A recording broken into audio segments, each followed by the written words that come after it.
Okay.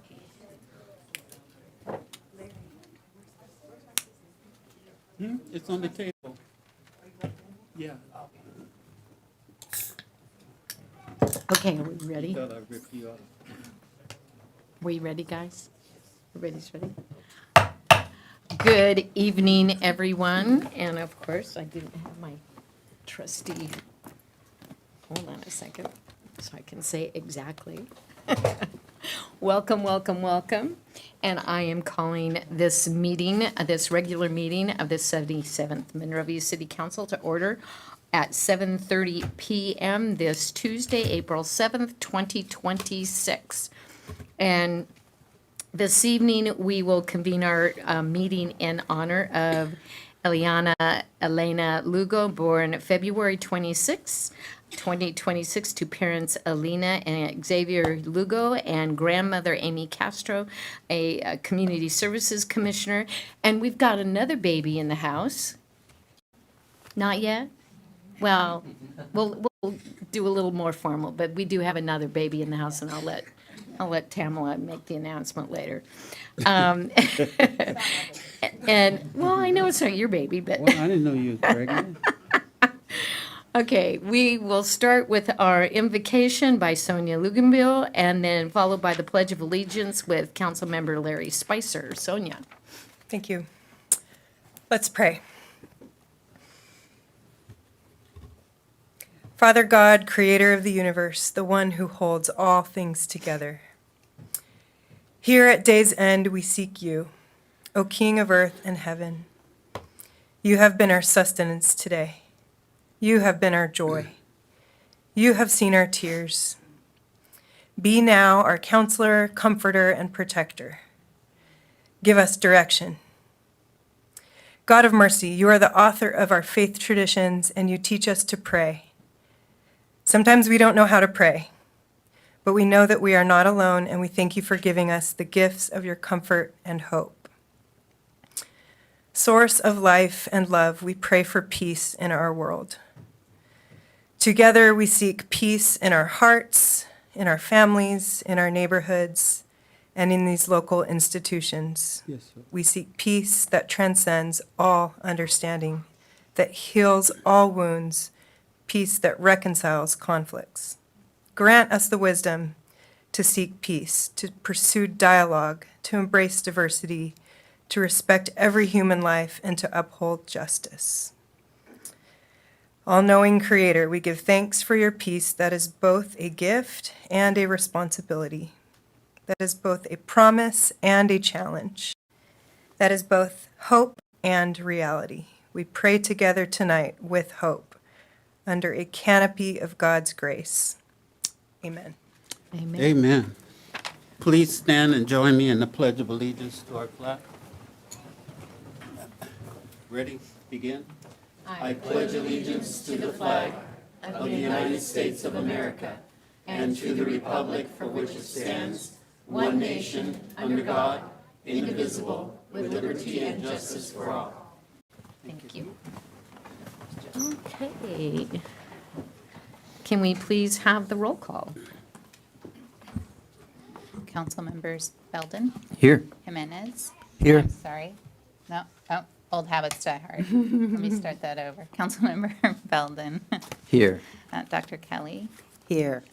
Spicer, Present. Mayor Pro Tem Jimenez. Here. And Mayor Shevlin. Here. Thank you very much. We did not have a closed session this evening, so we do not have a report on same. We will move on then to our presentations and proclamations, and I'll start with PR1, which is the recognition of our Monrovia Library, Public Library Bookmark Contest winners. And I believe we have Karen Hollenhurst here with Ginger Atuñez. Yes. And they will be making the presentation. Okay.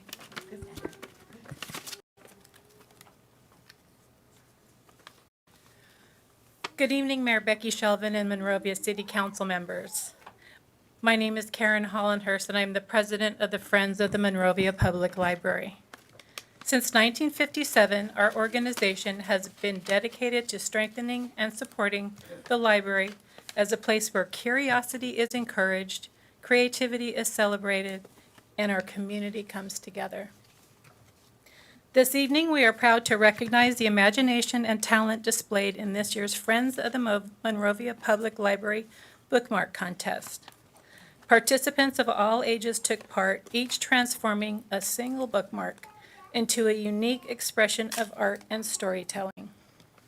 Every design reflects not only creativity, but also a shared love of reading and the meaningful role the library plays in our lives. From these many entries, 10 outstanding designs were selected. Their work captures the wonder of books and the limitless possibilities found within their pages. These bookmarks will soon be enjoyed throughout the community, serving as a small but powerful reminder of how reading connects and inspires us. You should have received a packet this evening featuring each of the winning designs. We hope you enjoy seeing the creativity and thoughtfulness behind each one. To the winners, as your name is called, please come forward and to be recognized. You'll stay up here, and at the end of the presentation, we'll take a photo with the city council. Would you like us to come up and we'll kind of stand behind them as they come up? Sure, why don't we go ahead and do that now. Oops. Bookmark winners, you'll receive a certificate of recognition along with copies of your winning bookmark to share with family and friends. We also have a bag of prizes to hand out, which you should have received tonight. Okay. The first one is Daniel Kornoff, 4 years old. The book title is Growing Trees. Hi.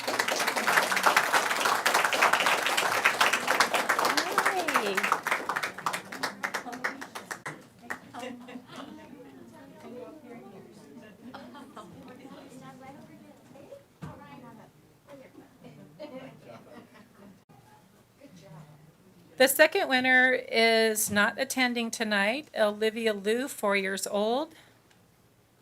And this is her bookmark. This one does not have a title. And then Melly Haddad, the title, she's 7 years old, and the title is Reaching for the Stars.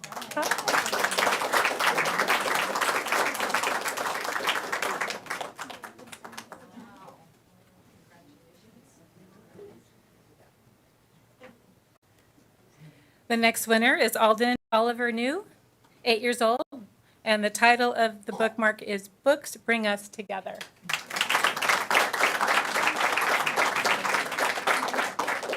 You're welcome.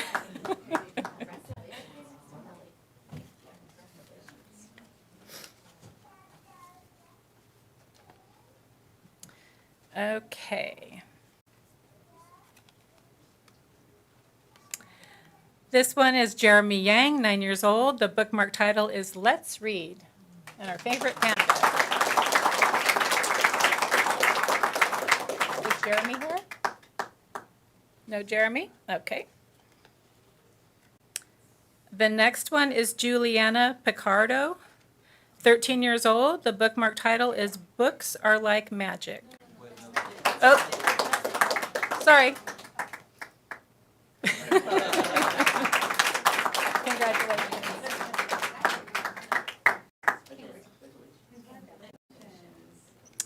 All right, I think I skipped one. No, I didn't. Maybe I did.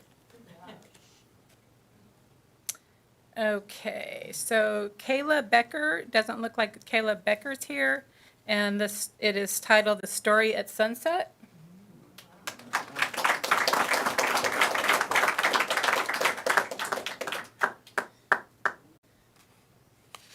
Let's see if I missed one. Did I miss Aaliyah Mendoza? Yes. 11 years old. The bookmark title is A Winding Tale.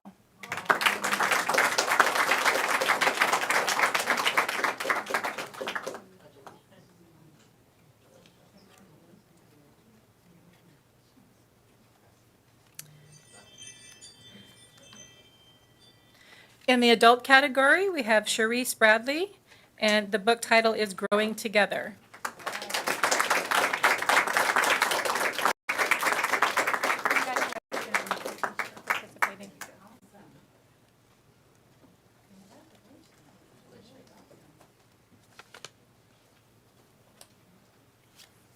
This is also the adult category. Julia Kim, she's not attending, but her bookmark title is Let's Explore Monrovia with our Monrovia Bears prominently displayed.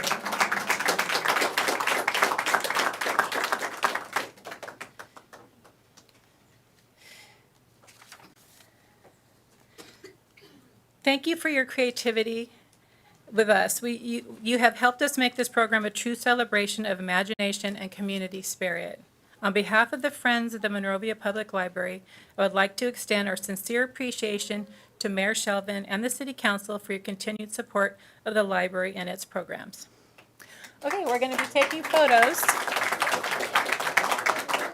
So we'll be standing up here for a while, so everybody that wants to take a photo, just get in line, and we'll all stand up here, and you can get all your photos taken.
Thank you so much. Thank you. Those are very beautiful. Thank you, Karen. All right. And then on our PR2, recognition of recent community emergency response team, CERT graduates. And we have Suzanne Dobson, Emergency Preparedness Coordinator, and she will make the presentation. Hi, Susie. Hi. Good evening, Mayor Shevlin and Council. Before you this week, we come to celebrate our recent Community Emergency Response Team graduates. This year, we did something special. We actually teamed up with Arcadia Fire to help them launch their own CERT program. And we taught a combined class of both Monrovia and Arcadia residents. So this proved to be fun and was successful. We had a total of 28 students, half of which were from Monrovia. And they all graduated on March 21st. So they are all done and all signed off. In the case of the Monrovia attendees, 5 are already in the application process, and 2 more will be joining soon. So that will be at least half of the graduates from Monrovia will be joining the team. And that brings us to 55 volunteers, Wow. even without those extra 2. Great. So once again, our residents have shown up.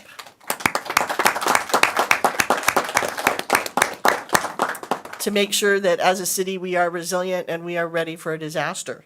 So let's give these new graduates and their volunteer trainers a round of applause.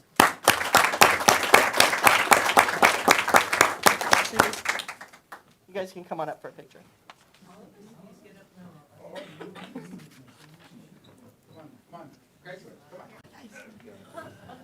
Yeah.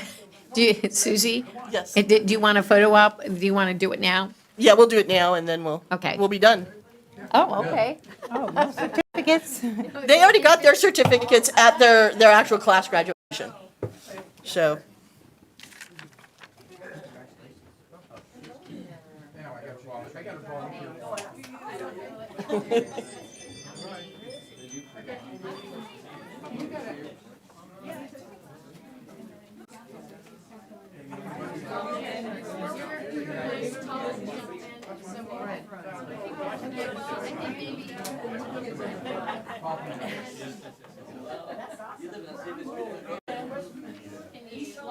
Stand up here.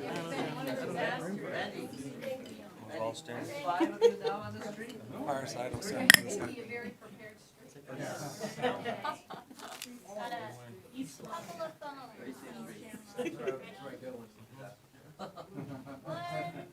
One, two, three.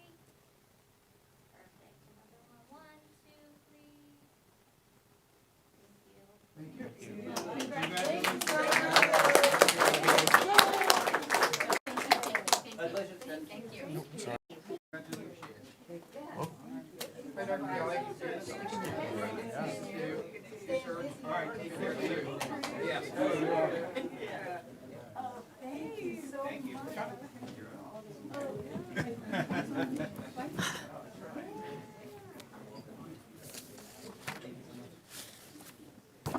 Yes, thank you very much for taking that time to get trained.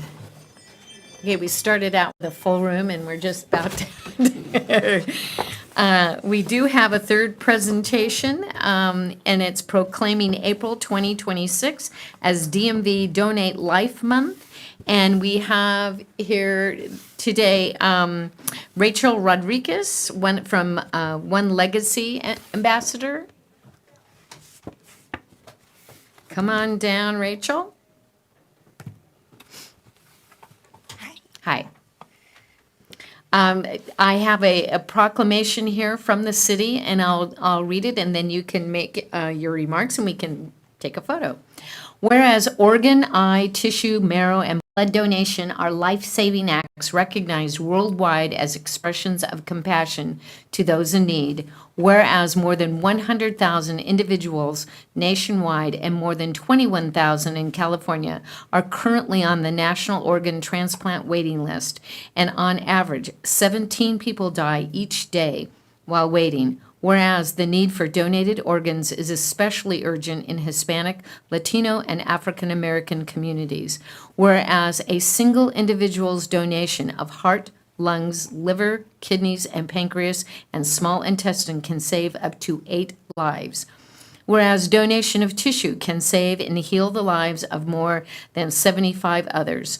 Whereas organ donors saved more than 36,000 lives last year. Whereas any person can register to be an organ, eye, and tissue donor regardless of age or medical conditions. Whereas being a registered donor does not impact the quality of life, medical care, life-saving medical care a person receives in an emergency. And whereas California residents can sign up with the Donate Life California Donor Registry online at any time by visiting www.donatelifecalifornia.org, or for Spanish speakers, www.donevida.california.org. And whereas California residents can sign up to be an organ, eye, and tissue donor when applying for or renewing their driver's licenses or ID cards at the California Department of Motor Vehicles. Whereas California residents interested in saving a life through living kidney donation may visit www.livingdonationcalifornia.org.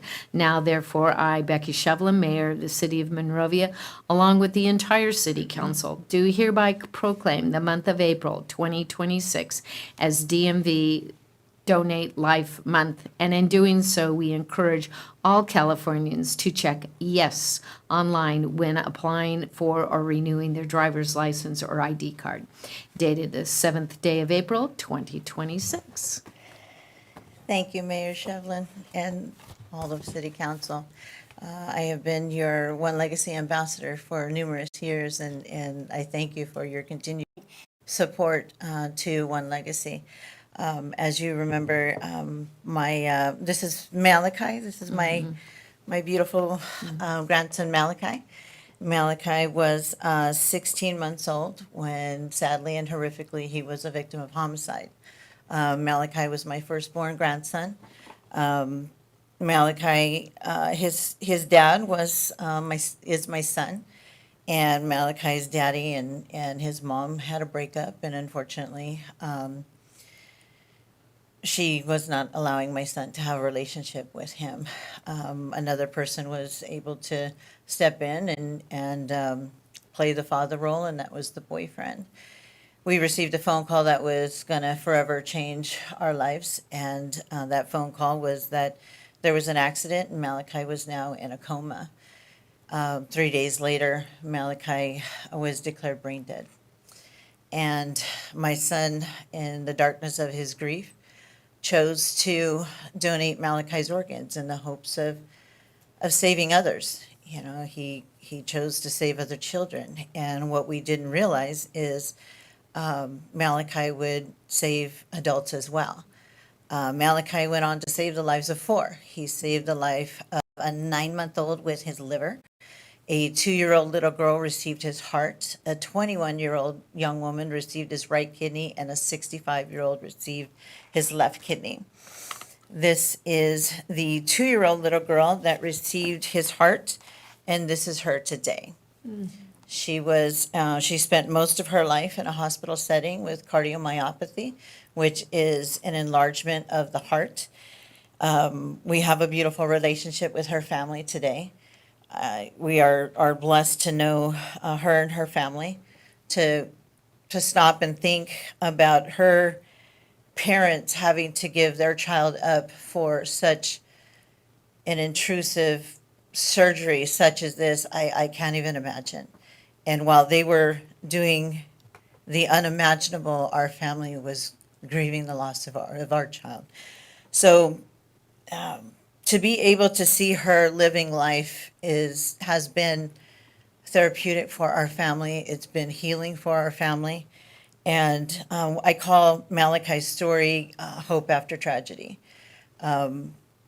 Because of that life-saving decision that my son made, we were able to see the beauty of organ donation. I could live my life with rage and anger, and I think a lot of people wouldn't blame me for that. But as a woman of God, I choose to take this and find purpose in it, and that's why I became a One Legacy ambassador, to be able to share his story.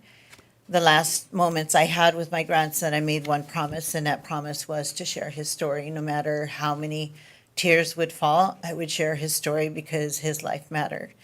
I continued to share his story. Malachi would have been 16 years old at the end of March. He will forever be 16 months old to us. But his story, this is the beauty of organ donation. My grandson, yes, is another face of the ugliness of child abuse, but for us, more importantly, he is another face in the beauty of organ donation. So a lot has happened this year. A lot of big things have happened this year for Malachi's story. Joey Gase, who is on the NASCAR circuit, honored Malachi a few weeks ago with Malachi's face on his NASCAR. And they did a race in Vegas, and they shared his story. And a couple weeks ago, I was able to share Malachi's story with Anderson Cooper on CNN on his podcast, All There Is. So, I may be a bereaved grandmother, but I will forever share his story because he mattered. Well, thank you. And it just so happens, I just found this out by accident yesterday, that April marks the National Month of Hope. And it's an annual initiative. It was founded in 2018 by Mothers in Crisis, Inc. And it foster optimism, resilience, community support. It encourages acts of kindness, volunteering, and spreading positive messages. And the Mothers in Crisis, they focus on the providing of hope to those facing adversity, with roots in the helping others practice enduring empowerment. So at any rate, you bring a lot of hope to others in the giving of the gift, the organ donations. And so thank you for all your promotion and such good work. And we'll come down and give you a hug and Thank you. take a picture. Thanks.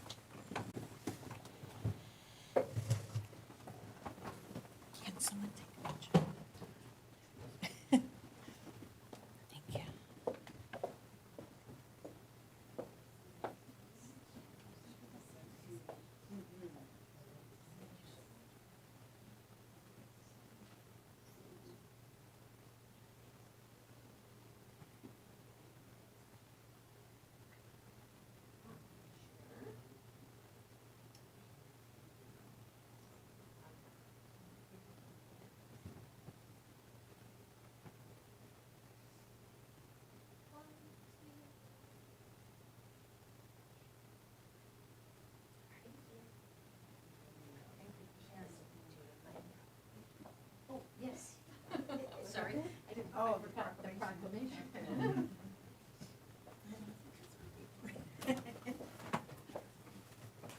sorry, we didn't have it in the picture.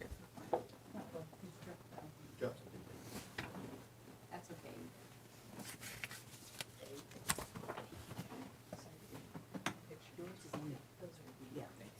There's a sheet in between there.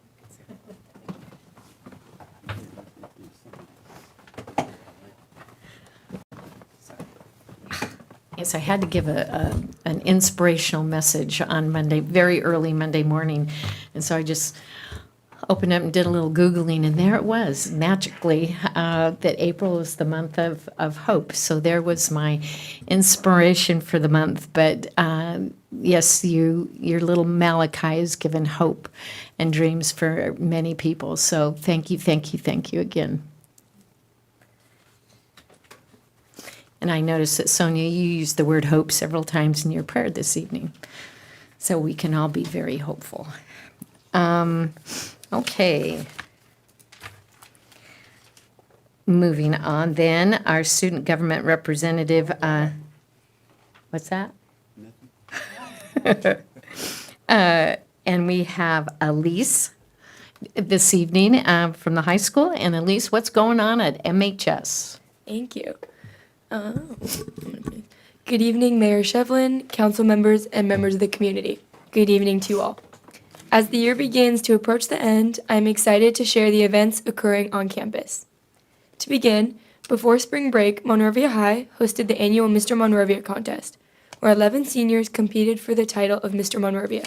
Contestants performed their own talents and participated in a group dance for the judges to determine a winner.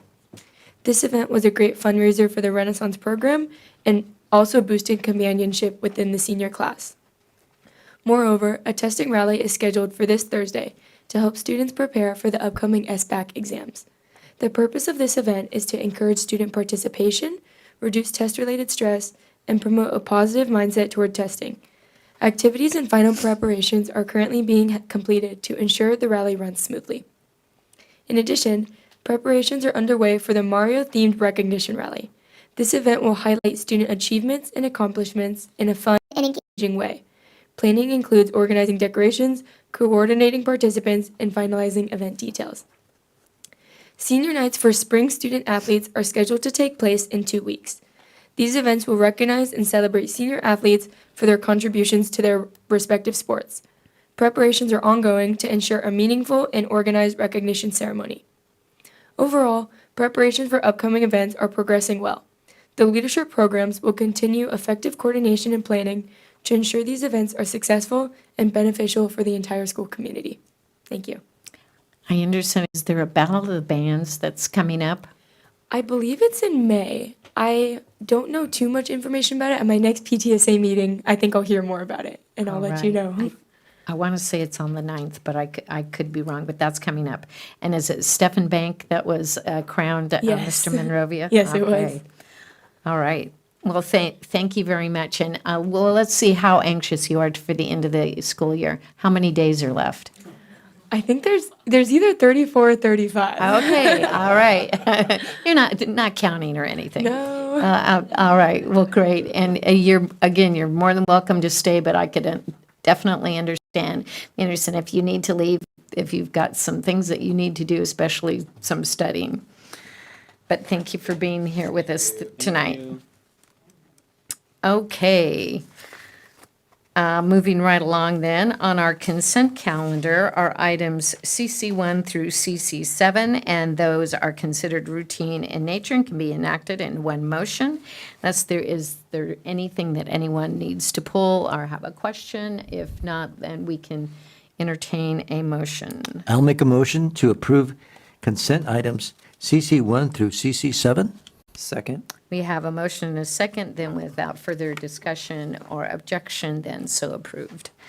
Okay, then we are moving then to our public input portion, and this is the time. We thank you for coming to our public meeting, and this is your time to address us on any item not on our agenda. So you have 3 minutes to address the city council. Do we have anyone who has signed up for? And our city clerk will announce the names. All right, beginning with Sherry Lochner. Sherry.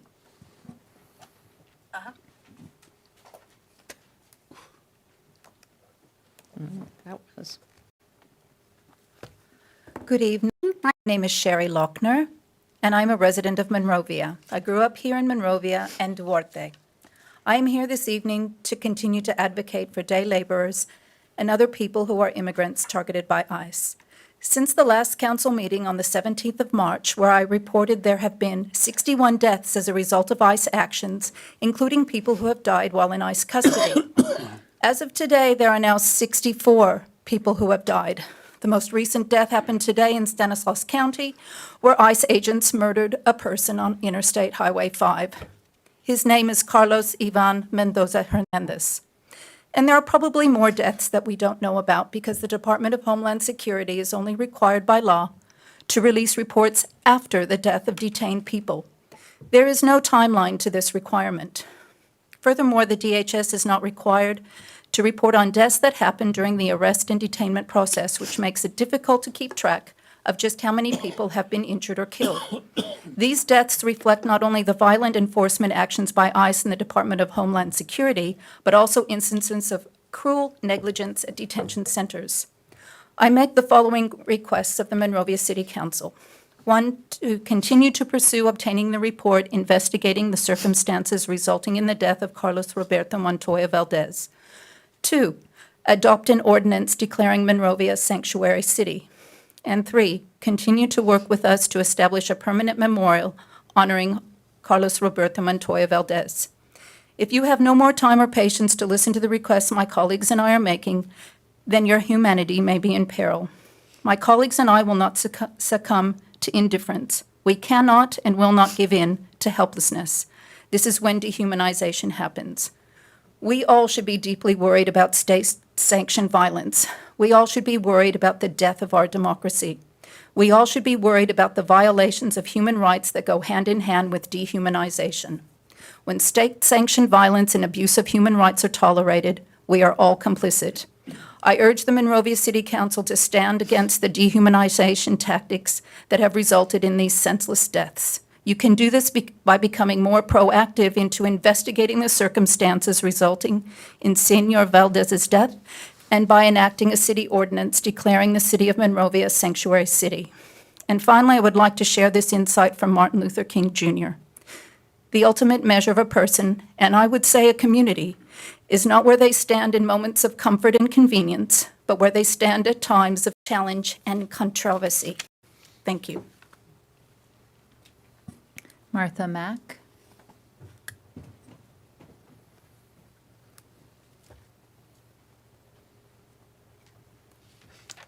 Good evening, Martha. Hello. Hello, Mayor and City Council. I will be reading 36 of the names of people who have died either under ICE custody or as a result of an ICE action.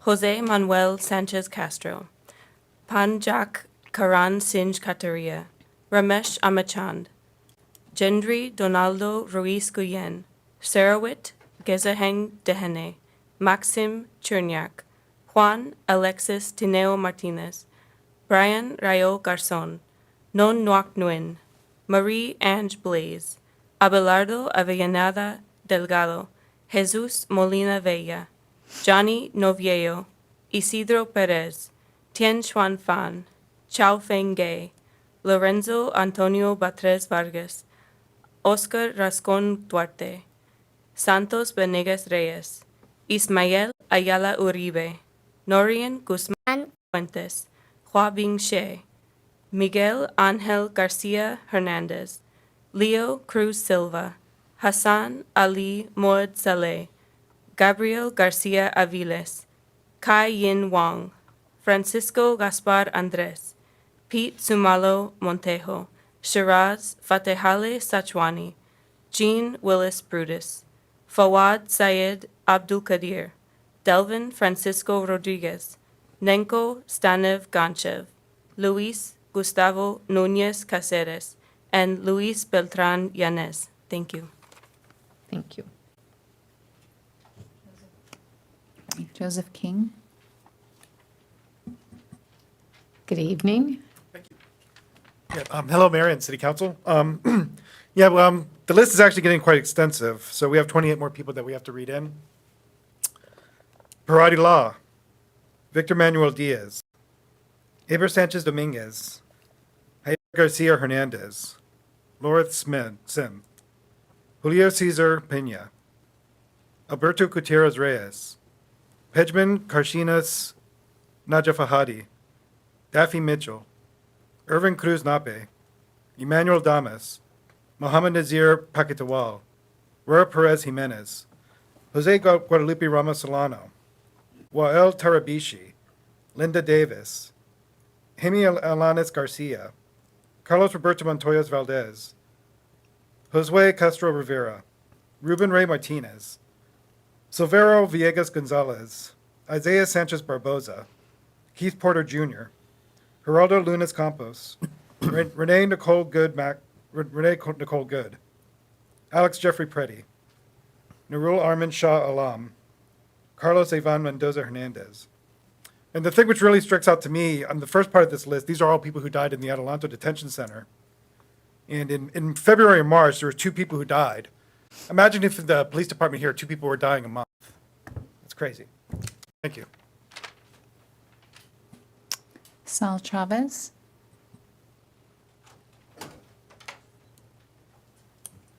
Good evening, Sal.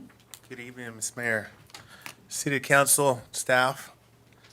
Well, it's a tough act to follow. Just want to say, first and foremost, thank you for the time. Here as a board director of the Chamber of Commerce and to give you guys an update. And if it's okay with you, I'd like to proceed. Absolutely. Thank you. So the Monrovia Chamber in the month of March, we welcome 4 new members, Comfort Keepers, Pie of Life Pizza, which I hope is opening soon, Dr. Arati Martinez, PhD, and then Drain Great Plumbing. And 5 renewing members for the month of March as well. So upcoming events here in April, networking lunch on Wednesday, April 8th. It's 12 to 1:30 p.m.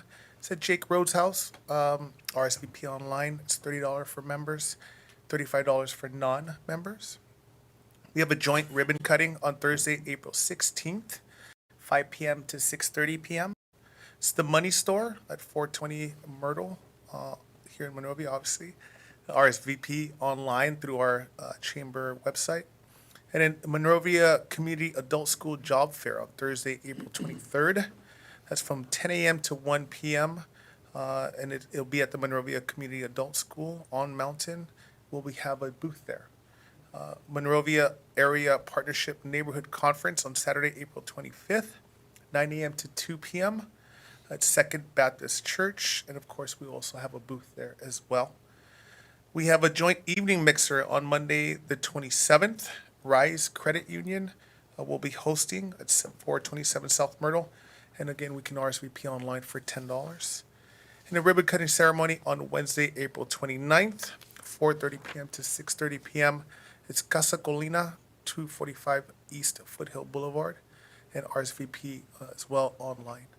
And then one last thing, the Chamber has also taken on to host a contest to create a new logo design for the Chamber itself. We want to, of course, as we continue to rebrand and rebuild the Chamber, want to bring in some new blood and some new faces. And so we reached out to local businesses as well as schools to create a contest and see who can actually design the best. And of course, we have some incentives we're providing as well, and hopefully we get some great designs. We're looking forward to that coming to an end here at the end of April as well. And that is it for me. Thank you so much. Thank you, Sal. Have a great night. You too. Joshua Kane. Good evening.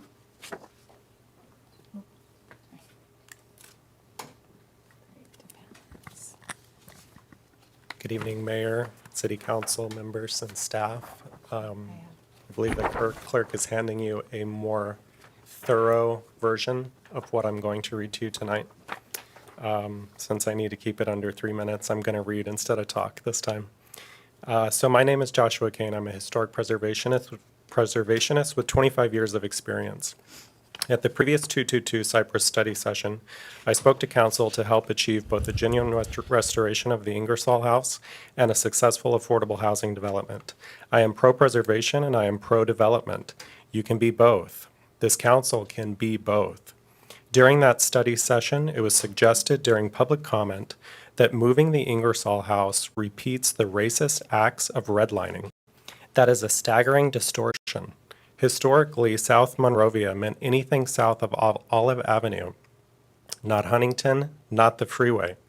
The old Pacific Electric tracks served as the hard geographic border for segregation, relocating a wealthy white settler's farmhouse out of a historically redlined neighborhood is not racial injustice. You are all highly intelligent and creative people.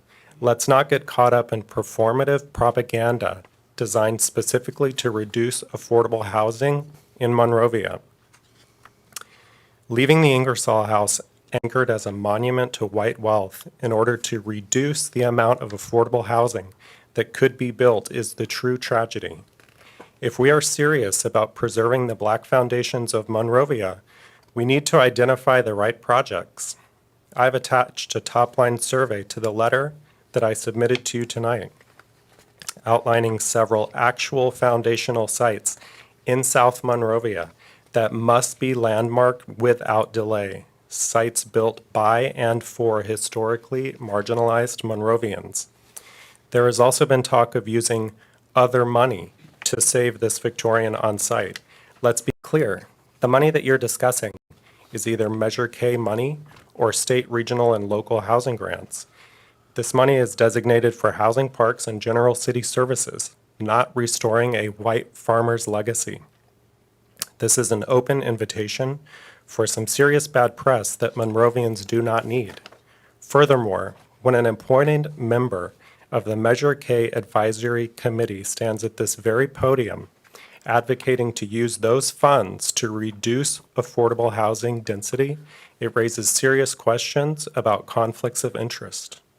We do not need to hijack public housing funds. The state and federal governments already provide funding for historic preservation. I recently spoke at an information session at the community center on how Monrovians can obtain and use historic tax credits. Those tax credits can be used to restore the Ingersoll House if it is moved to a more appropriate site that would not risk its National Register eligibility. The false narrative being pushed dictates that keeping this house on its current GPS coordinates is the only way to save its National Register eligibility. As a Josh, professional. I need you to wrap it up, okay? As a professional who has added many sites to the register, I'm telling you that's a fantasy. Under the Secretary of Interior standards, historic integrity requires setting and feeling. Hemming a Victorian farmhouse with dense development destroys that context. It suffocates it. An affordable housing developer will never be able to implement a quality restoration of the Ingersoll House. Trapping this house on site invites its ruination.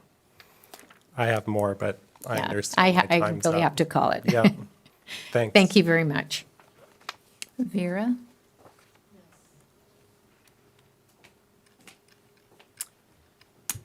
Good evening, Mayor Good and evening. council members. I don't have anything written. My request is going to be short. I live here in Monrovia, and I just want to find out if there's a way for us to restrict the transient nature of Airbnbs. I live in a property that is 2 houses on one lot. The property next to me sold less than 2 years ago. It's also 2 houses on one lot, 2 separate homes. And it has become incredibly short-term rentals. Very disruptive. The police were actually called several times this weekend, once by me, once by other neighbors. There are people that stay there for a couple nights. There have been long-term, guests, and that's been a lot better. There were a number of people that came after the fires. But recently, we've had a lot of disruption. So I've discussed it with the code enforcement office, and they usually tell me there's nothing they can do, but I pointed out there is something they can do, and I'd really appreciate it if they could look into it. Including, I know we don't have anything specific here in Monrovia about, enforcing the short-term rental zoning stuff in California, but I think there is something we can do. So I really appreciate it if you could look into that, because it's affecting our quality of life. Thank you. You're welcome. Thank you. Anyone, did you have more? Anyone else wanting to address the city council this evening on items not on our agenda?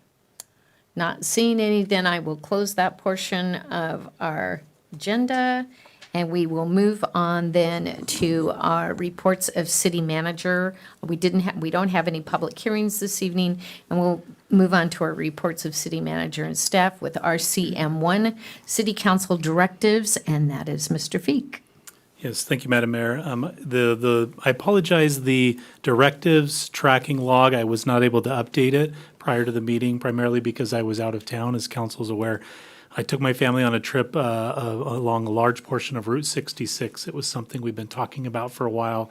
We wanted to participate in the centennial celebration, and I think at some point there will be some great takeaways and lessons I might send in an email to council, but also just share some photos. It's really interesting to see how cities along the historic route are celebrating the centennial. It was a really interesting history lesson, both in the last 100 years, but also some of the sites we saw from old Native American sites to the Grand Canyon. Just a wonderful, wonderful time. But when I look specifically at the directives log as we get back to work, we have some exciting things to be sharing with the community. One important update I'd like to share, just speaking to the woman who just addressed council, one of the items that council identified in February to review was short-term rentals, specifically around the hotel tax that they are currently not paying. But for many years, almost 10 years, the city has had this discussion about should we regulate or should we not.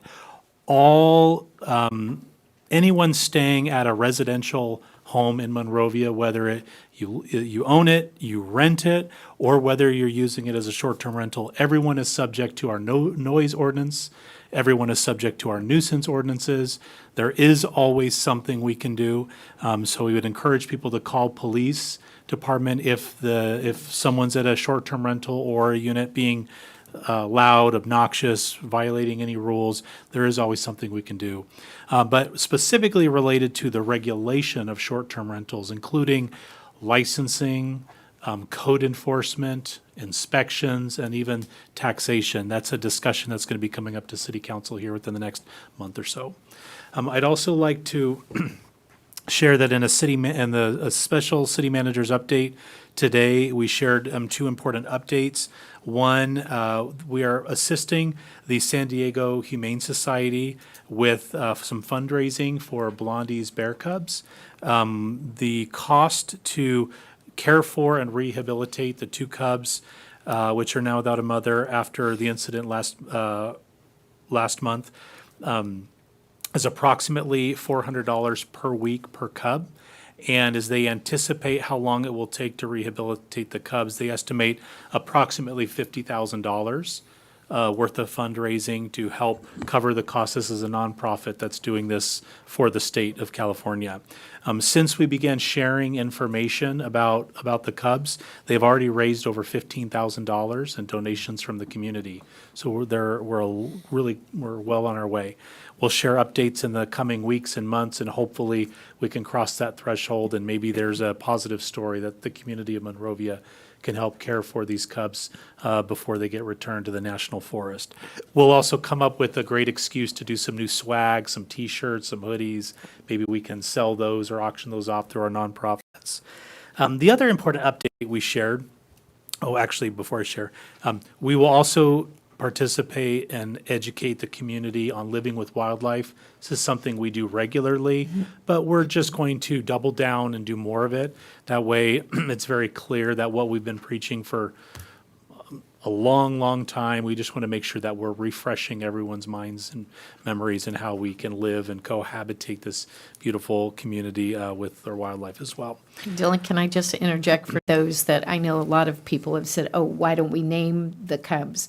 They specifically asked that we do not name them because it humanizes them. They want to keep them unnamed and just make them, in that sense, more wild. But we have asked them for a Monrovia Cub Cam, so maybe we Yes, can yes, share yes. some video with the community. The second update was yesterday, news was released. The National Civic League has announced that Monrovia is a finalist again for the All-America City Award for 2026. So congratulations to City Council, this community, and the wonderful work that we do. The three programs that we highlighted were the Community Policing and the SGB Cares Partnership Program in addressing mental health needs with law enforcement. We highlighted our Biking for Bucks program, which provided free bicycles and equipment for almost 1,000 Monrovians. And then also our partnership with the Monrovia Community Adult School and all the work we're doing to related to workforce development and training our community. So we're really excited. Council will be reaching out to schedule a meeting to kind of prepare and come up with concepts and ideas and how we want to showcase our community at the end of June. The final two updates I'd like to highlight, the school district shared with me that they have signs now for the shared open space after hours. We're now just scheduling time with the city council, the school board, but the 5 elementary school playgrounds are ready to be opened up after hours, including throughout the summer through the agreement we have with the school district.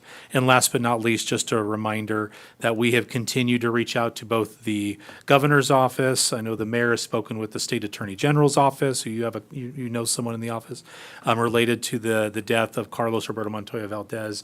We'll continue to reach out, and as much as some community members want us to get certain information, we have asked nonstop since August, but that's not information that they've given us, nor are they responding to our requests at this time. But we'll continue.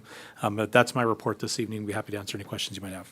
Any questions for Mr. Feek? Yes, my latest, I try to follow up before council meetings, and the feedback I got was they were embarrassed that the lack of response. They had been promised that we would have some type of response, and I brought it to their attention that it's been now over 6 months and we still have not heard anything, which is unacceptable. So there you go. Then moving on then to RCM2, our Monrovia Area Partnership MAP 2026 Annual Neighborhood Conference. April 25th, and we've got Eric Carroll here, our management analyst, to give that report. Good evening, Madam Mayor and members of the City Council. My name is Eric Carroll, and I work alongside with Carrie Sessau in implementing the City of Monrovia's Monrovia Area Partnership MAP program. We are here this evening to welcome all of Monrovia, you, the City Council, and our residents to the upcoming Monrovia Neighborhood Conference. This conference is open to the entire community. The theme this year is The Power of You.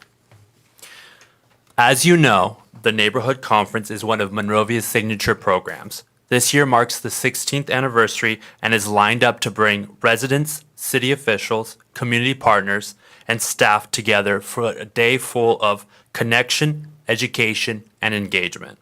This event will take place on April 25th, 2026 from 9 a.m. to 3 p.m.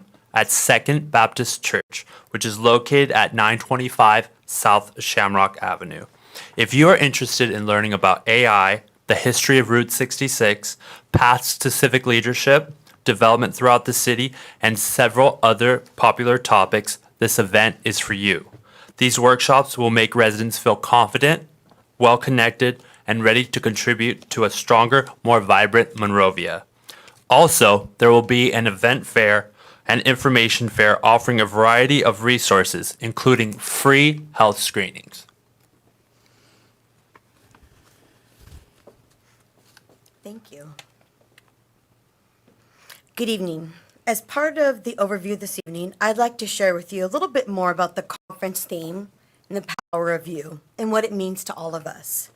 It's centered on the idea that strong, connected communities are built through individual actions as well as engagement.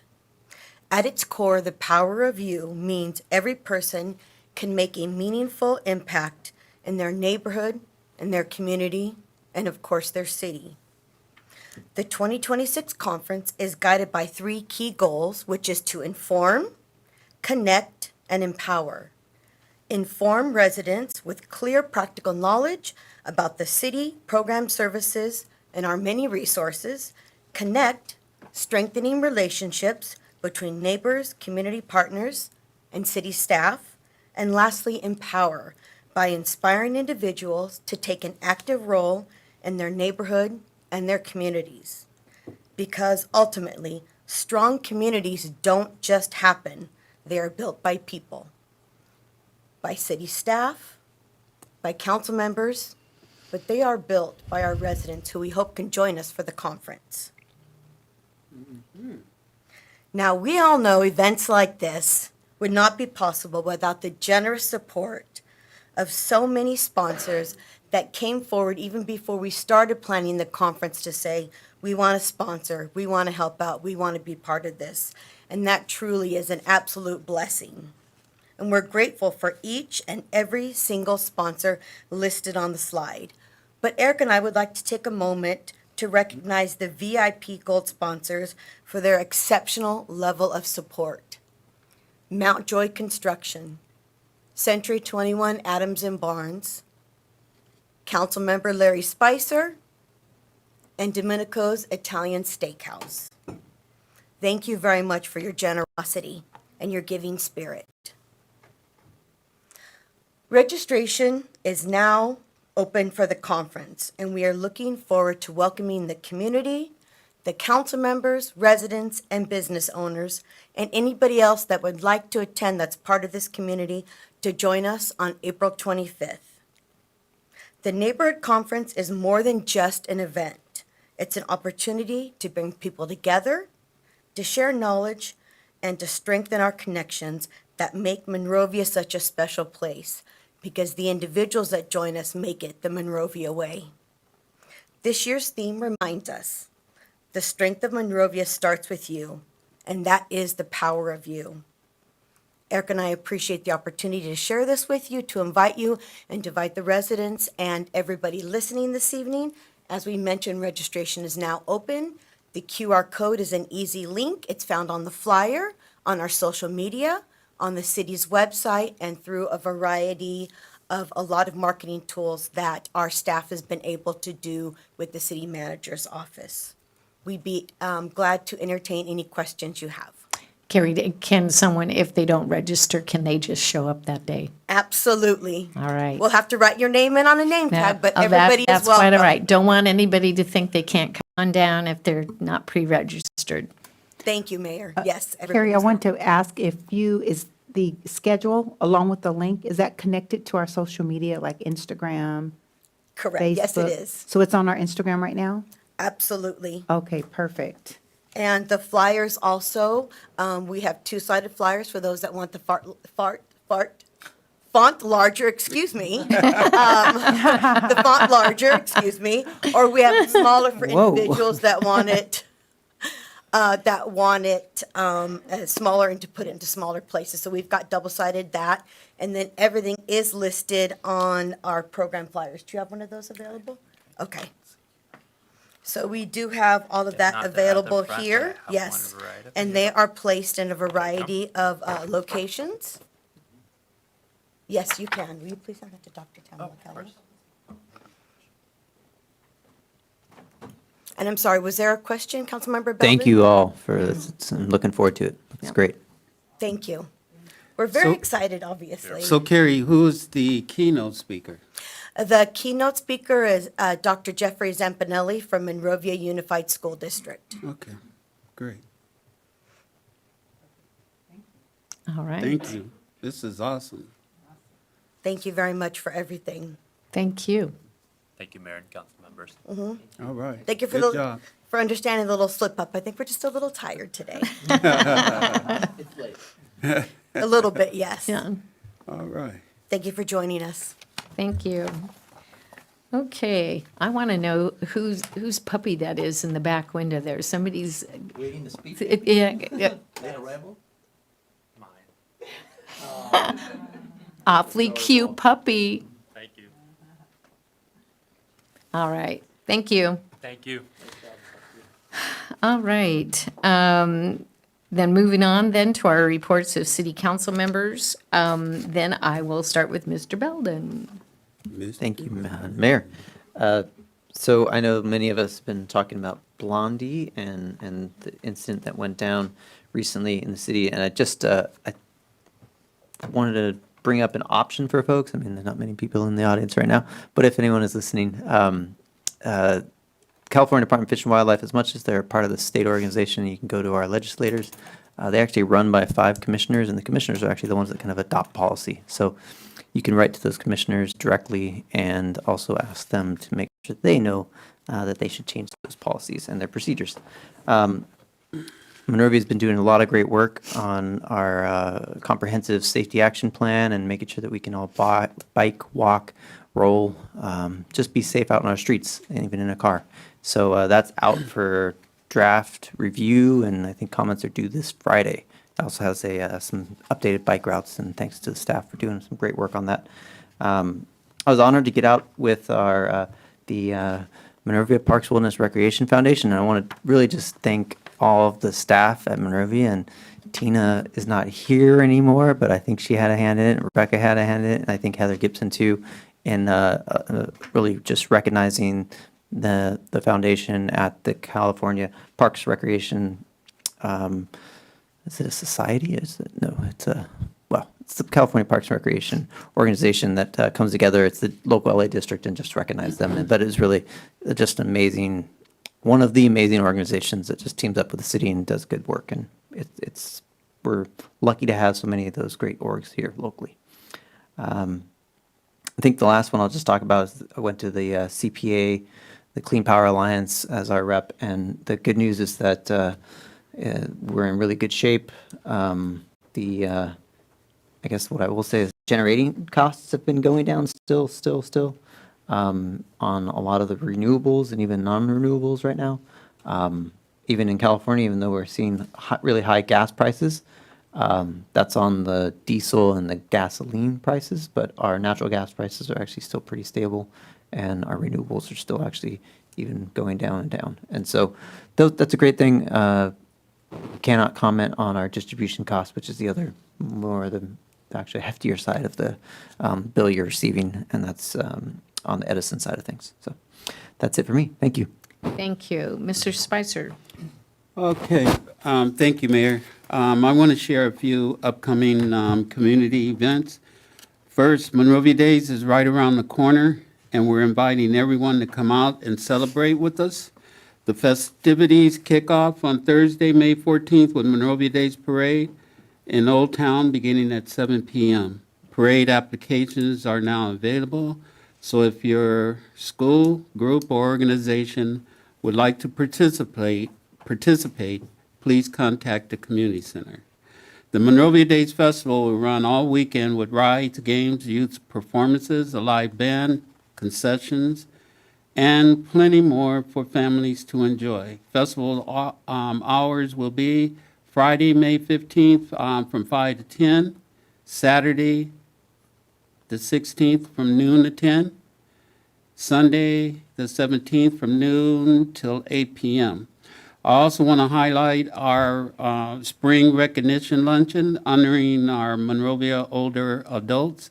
At this event, we will announce the 2025 Older Monrovian of the Year, recognizing a senior who actively serves and uplifts our community. The luncheon will be held on Thursday, April the 23rd at 11 a.m. It is free to attend, and lunch will be provided. We do ask the folks to call the community center to register. I also sit on the League of California Cities Policy Board for Transportation. We met a couple of weeks ago over in Costa Mesa. I think you met on Friday. But anyway, the transportation, what we're looking at as a policy committee is regarding e-bikes, with the rider education, safe use of infrastructure, equipment, and manufacturing standards, preservation of local control. So there's going to be a few bills coming out that AB 1569 Davies. What they would like to do is require students to complete a e-bike safety training program prior to parking their bikes on school campuses. AB 1614 Dixon, they would like to limit e-bikes to one rider per seat on Class 1 bikeways, addressing unsafe practices such as multiple passengers. AB 2346 Wilson establishes equipment requirements, speedometers, lighting mandates, consumer education at a point of sale, authorized local jurisdiction to set speed limits on bikes, paths, and trails. Some of the other key considerations is emphasis on education and behavior change, improve safety standards for equipment and infrastructure use, maintain local authority to regulate speed and operations. Also under review is SB 1167. It reclassifies certain high-power e-bikes as mopeds, requiring them to have license. AB 1942, they would like for those particular bikes to have registration and license plate requirements for certain e-bikes. AB 1557 addresses misclassifications of motorcycles as e-bikes. And that concludes my report. I think they Any need to. question, call your legislator. I think they all need to get together and put it under one bill. Eat gads. Well, like I'm saying, all of this is going to be is all a draft, right? It's nothing is written in stone as of yet. This was just, the whole 4 hours was just They going over could all pick these. one of those ones that they could do a gut and amend and throw it all into one bill. But this is our yeah. state legislators. They're going to come at you with Yeah. a bunch of bills. And Right. thank you for bringing that up, Larry, because I think all of us have been accosted by some young person on an e-bike, either on the sidewalk or just totally ignoring any type of laws or regulations or whatever and zipping in and out of all sorts of stuff. And I mean at dangerous speeds and very dangerous. So I look forward to hearing more, but they really need to get it all into one bill. But they're great to drive around. Right. Oh, I'm sure they are, but Mr. Belden, I'm sure you're a responsible rider, and I know that I see you wear your helmet. These kids are all over the place, no helmets, they're just zipping in and out, they're going down the sidewalk, people are jumping out of the way. Well, we'll just have to pray for them. Kids Yeah. are kids. Oh, no, it's Right. further than that. It's all good. Okay. Dr. Kelly. But thank Tough you act for to bringing follow. that up. Yeah. Well, so yes, some great things going on here in the city of Monrovia, starting with library story time with a park nationalist. That's going to be great. This Saturday, April the 11th at 10 a.m. at Satoru Sunichi Park. In the event of rain, it will be in the library. Veterans Community Picnic is Saturday, April the 18th at Library Park. And guess what? It is absolutely free. Larry, are you cooking? You going to be on the grill? No? So that's happening, and it's for everyone to celebrate our veterans. So you don't have to be a veteran to partake of the free food and the excitement that's going on. And I would like to do a disclaimer because the next a couple of my announcements are going to involve lots of booze, okay? But it's for a good cause, okay? So Cocktails for a Cause is the next announcement. That's going to be hosted by the Immigration Resource Center, and that is on May 9th from 6 to 8 p.m. It's a great event, signature cocktails, but it is really a fundraiser, and it's also a time to get the latest information on how we could get plugged in and support our neighbors. So it's really a great event. And if you would like to be a part of that event, you can go to the Immigration Resource Center website, ircsgv.org, ircsgv.org, and you could find how to get your tickets from there. And following up with that is Monrovia Wine Walk. So that is happening Saturday, April 11th. It's always a great event, and it brings out the whole community, not only the community of Monrovia, but surrounding communities as well. And that is happening April the 11th from 6 to 9. And you can still buy your tickets online at the community center or at Charlie's house. Check-in will begin at 5 p.m. at Library Park. There are right now 25 Old Town businesses that will be participating. So these are all good causes, and so it'll be a fun weekend. Thank you. Yes. Okay. The what? you. Not yet. I have not been given permission. So yes, these kids these days, they won't let you. So she said the next one, I'll be able to. So We're going to cancel that. So I'm not going to tell anybody that I'm a new grandmother. I'm not supposed to say that yet, but we'll make official announcements. We tried. We tried. We tried. Okay, Mayor Pro Tem. Thank you, Madam Mayor. Well, it's the centennial of Route 66, not just in Monrovia, but all over the nation.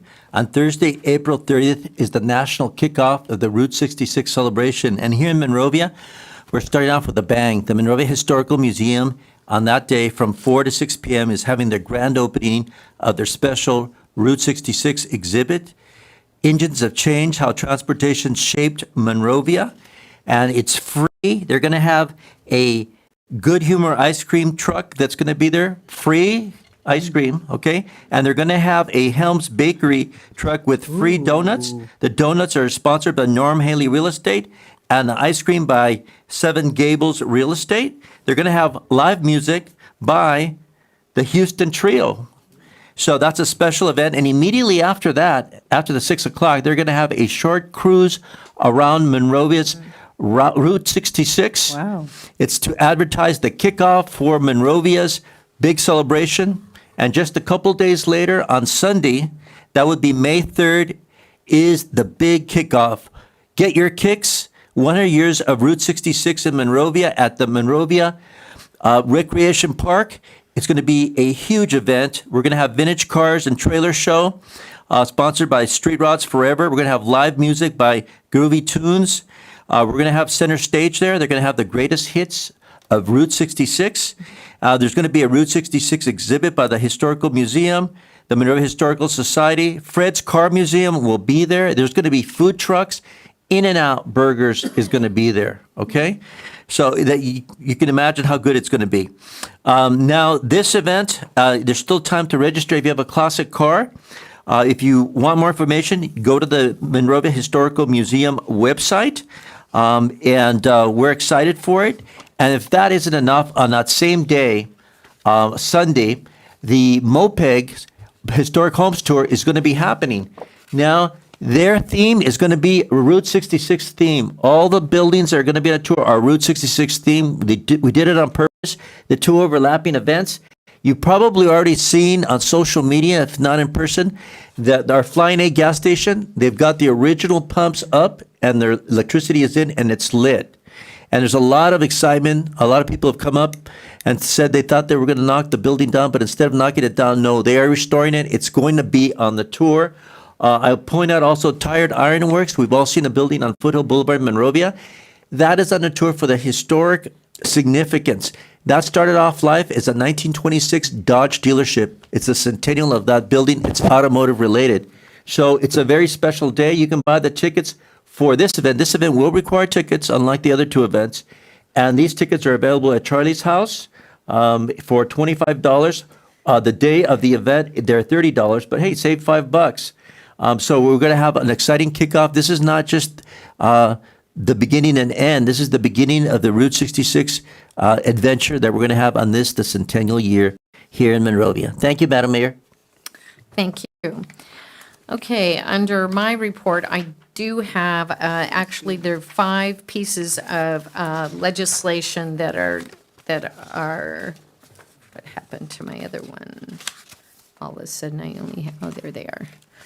And they were emailed to you, but these are items that will be on this month's, in fact, on April 16th at the COG Governing Board meeting, and we will be, all of these have recommended votes of support from the COG, and so briefly, I will talk about them. SB 1159, Ron Calderon, the People Not Bots bill, clarifies, this is an AI bill, clarifies that participation in California's governmental transparency and public comment processes is limited to natural persons and legally recognized entities and excludes artificial intelligence systems and other non-human actors. SB 1159 responds to a rapidly emerging challenge facing public agencies, the ability of artificial intelligence systems to engage in governmental processes at a scale and speed that far exceed human capacity, as demonstrated by recent incidents, including the submission of tens of thousands of AI-generated public comments in regulatory proceedings. Agencies are increasingly confronted with swarming behavior that can overwhelm administrative systems and obscure authentic input. At any rate, the bill clarifies the terms such as person, any person, interested person, participant, and member of the public in state transparency and governance, excludes artificial intelligence systems, autonomous agents, and other non-human technologies, applies this clarification across major state laws governing public participation, including the Brown Act, California Public Records Act, CEQA, Administrative Procedural Act, and Political Reform Act, and seeks to prevent automated large-scale AI-generated engagement from overwhelming agency processes and distorting public input. Sounds reasonable to me, but that is one that is for support. And that was sponsored by who or written by This, who? Ron Calderon. I don't know which district he is in, but that is state legislative positions on AI. That's one. There's another Calderon, but this is Lisa Calderon, and this is Assembly Bill AB 2517. AB 2517, Lisa Calderon. Under current law, the state fire marshal is required to periodically review fire hazard severity zones and local responsibility areas. This bill revises the state's process for identifying and implementing FHSZs in local responsibility areas by establishing updated timelines for the release of FHSZ maps and adding requirements intended to increase public access, transparency, and understanding of the designations. Specifically, it requires the state fire marshal to, at least 180 days before finalizing maps, publish draft maps, data inputs, and methodology online, conduct regional public workshops with virtual options, open a 30-day public comment period, and respond to written comments from local agencies within 30 days, requires coordination with other state agencies to provide public education workshops on fire mitigation, insurance impacts, and related mapping tools, requires the state fire marshal to update local responsibility area hazard maps by January 1st of 2030 and every 5 years thereafter, maintains requirement that cities adopt hazard zones within 120 days, prohibits lowering state-designated hazard levels, allows cities to increase hazard severity designations beyond state maps, apply the highest hazard level across a parcel if multiple designations exist, and requires the state fire marshal to publish local ordinance online within 60 days, and clarifies what constitutes unusual circumstances that justify an extension, including larger complex requests, interagency consultation, data compilation, cyber attacks impacting access to records, and operational disruptions during a declared state of emergency. And I didn't, let me, before I say that, the first bill, the one, 1159 on the AI, the bill is intended to preserve meaningful human participation in governmental decision and making while addressing emerging risk associated with AI-created mass engagement. And on that one, there's quite a few, 1, 2, 3, 4, 5, 6, 7, 8, 9, 10, 11, about 20 that are in support. And then there is an analysis, also, the analysis also notes opposition from one unspecified individual. But other than that, on that AI one, there's a considerable amount of support. On this one regarding the fire marshal requirements, it does not have any officially recorded entities registered in support or opposition. The bill is sponsored by the League of California Cities, and it's recommended for support from the COG. My next one here is AB 2002, and that is, the last name is Salachi, and it codifies and builds upon the Regional Early Action Plan. You might have heard from time to time on grant funding, it's called REAP. Program by establishing a new funding framework to support regional and local housing planning activities for the 7th and subsequent regional housing needs assessment cycles, specifically AB 2002.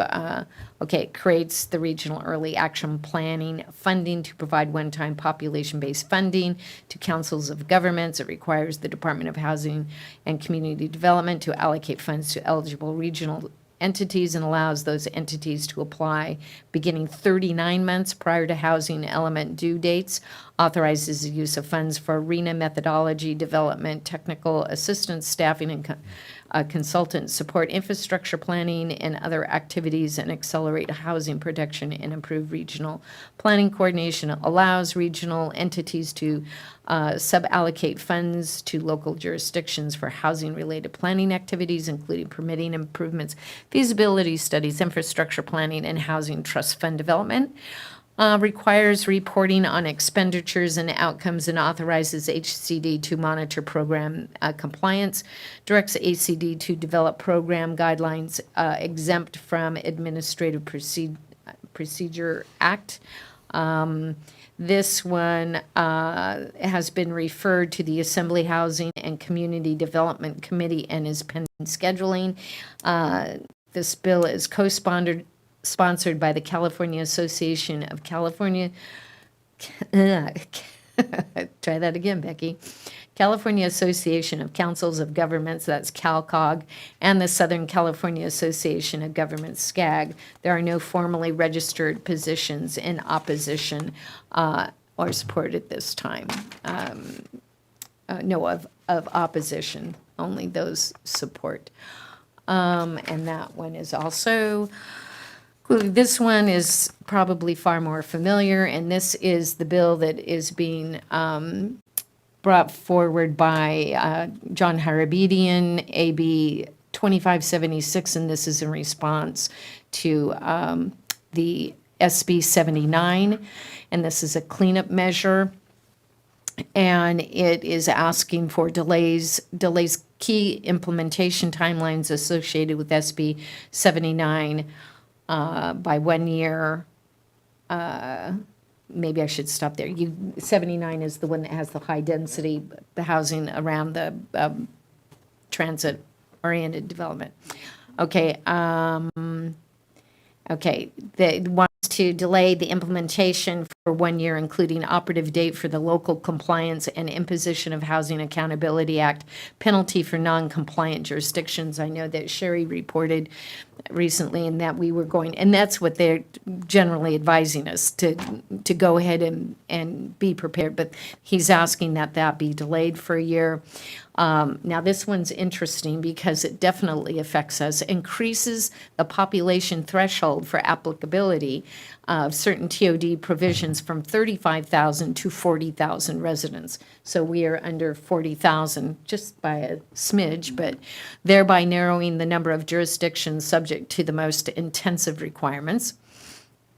Expands and clarifies the definition of historic resource to include properties listed on local, state, or national registers, and removes the prior cap limiting historic resource exclusions to 10%. It does not, though, change the date. In the original legislation, it says for those that have been designated by January 1st of 2025. Doesn't change that. But if we're not going to have to comply, if we're going to be in that group that we're not affected, maybe that protects us. But otherwise, he is asking for all historically designated resources then be covered and not just the 10%. And then modifies provisions governing transit-oriented development standards, including density, height, and floor area ratios, while maintaining the core by right development framework established under SB 79. Extends deadlines for HCD guidance, local ordinance adoption, and regional mapping requirements to align with the delayed implementation schedule. As it's been noted, SCAG's supposed to be providing the maps, and they can't provide them. There are no maps yet. So with that one, AB 2576 has been amended in the Assembly as of March 19th, 2026, and is expected to be referred to Policy Committee for further consideration. It would likely be double referred to the Committees on Local Government and Housing and Community Development. And at this time, there is no formal opposition on file. Support is anticipated from local government stakeholders, but I'm sure Mr. Wiener does not approve of it, that. But, okay. And then I'm going, this is my last one here, guys. This one, and I talked to Alice about this, and this would be very helpful to city clerks in cities, but she's doubtful that it'll pass. But hey, we can give it the good college try here. This one is AB 1821 Pacheco. Makes targeted changes in the California Public Records Act to allow agencies to recover administrative costs for time-intensive record requests, and to modify response timelines to reflect business days rather than calendar days. Specifically authorizes local agencies to charge requesters for staff time associated with searching for responsive records when a single request exceeds 2 hours, or when a requester's cumulative requests exceed 10 hours within a 1-month period, with fees required to be reasonable and tied to administrative costs. Exempts journalists, newspapers, and educational or non-commercial scientific institutions from the above fee requirements, maintaining access for core public interest and research purposes. Defines search to include both manual and automated review of agency records to locate responsive documents. Revises the timeline for the agency's initial determination of whether records are disclosable from 10 calendar days to 10 business days, and allows for an extension of up to 14 business days under specified circumstances. Expands and clarifies what constitutes unusual circumstances that justify an extension, including large or complex requests, interagency consultation, data compilation, cyber attacks impacting access to records, and operational disruptions during a declared state of emergency. And this bill has been amended and is pending referral and scheduling in Policy Committee. It will likely have a single referral to the Assembly Judiciary Committee. There is no officially recorded entities registered in support or opposition at this time. Stakeholder positions are expected to emerge as the bill is heard in policy committee. Support is likely to include organizations like the League of California Cities, Alice Atkins, and the state. Just want to know, make sure you're listening. And the California State Association of Counties. So at any rate, all 5 of those are recommended for approval, and they will be voted on this coming, or on the 16th at our COG meeting. So unless I hear to the contrary, but I do, those are pretty meaty pieces or of information. I mean, they're interesting and of information, so I wanted to be sure to share them with you. So we are working hard, and I'm going to put in a good word for that e-bike. Okay, I did have just a couple other things. Our third. Yes. Oh, okay, yeah. I guess I'm just too much of an old lady. The third grade tours are going great. We had our largest group today from Plymouth, and we've got one more to go, and that's Brad Oaks. But the kids have been really, really great. And one of the little, the 16th. And the kids have an exercise that it's in here, and they actually are doing these little, some kind of module planning things. They're planning a city and placing buildings and things like that. So, and of course, they all like getting pizza. So, and I always have to share with every class that I met my husband in the third grade, and that's always a big hit. I did want to mention that in terms of the living with wildlife, I just wrote a date down there. As it happens, and people are saying, why don't we ever do any education or whatever? We actually had, we had just had one. It was on March, I think, March 7th. And, well, I did have it written down here. On March 7th. And then the incident occurred just later that month, which it's unfortunate, but we are going to, as Mr. Feeks said, drill down and try to get more participation on those educational opportunities. And I will mention that on the Zoom call with the San Diego Humane Society, and specifically their wildlife rehab people, they confessed that when they found out that we wanted to help them, they cried, because cities, they just don't do that. They just, when they have those situations, and they said we were the first one that ever had contacted them wanting to support them. So that was very special. But they were very, very nice. And Julie Bank, I want to give her credit. She had the contact there, and afterwards, she told me she was a little worried because I was really asking the questions, because I wanted to make sure that the Humane Society did have the bulk of the control. The Cubs are still under the jurisdiction of Fish and Wildlife, but the Humane Society really is in control of their care and treatment. And so we are looking forward to them being very healthy and hopefully keep your fingers crossed, being released back into our own backyard. Went to a couple of events that were interesting this last month.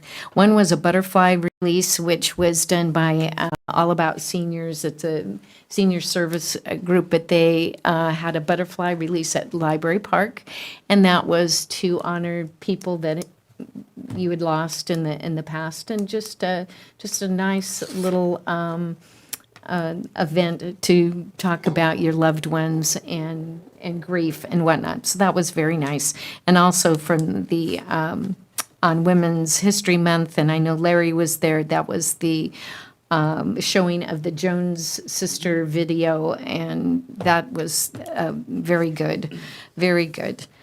And I think that is about all I have. I think that was, I already mentioned that April is Hope Month. Oh, I know. Then this was interesting.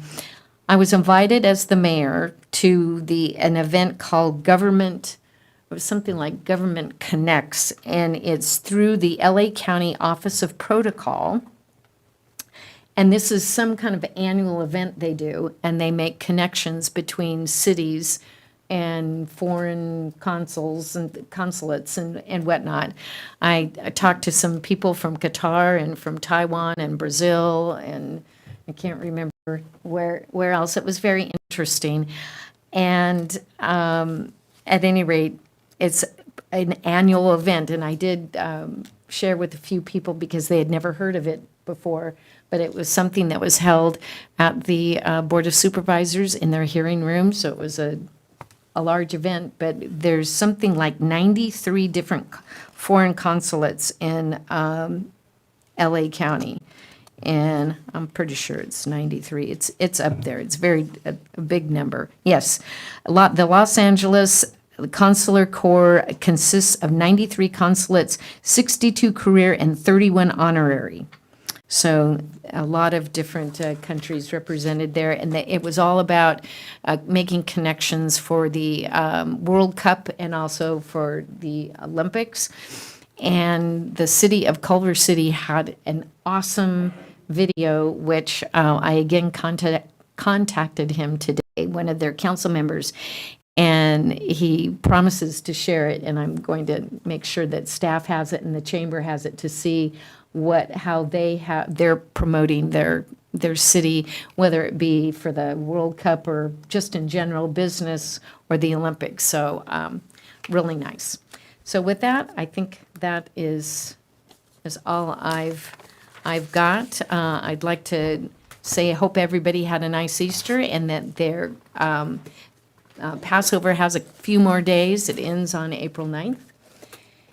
And so with that, and I guess we will have to wait on that grandma announcement, formal grandma announcement. We do not have any administrative reports tonight. We don't, so we have no further business before us this evening. Our next scheduled meeting is scheduled for Tuesday, April 21st, 7:30 p.m. in these chambers. And with that, at 9:11 p.m., we are adjourned. Thank you for joining us. And thank you, Brian.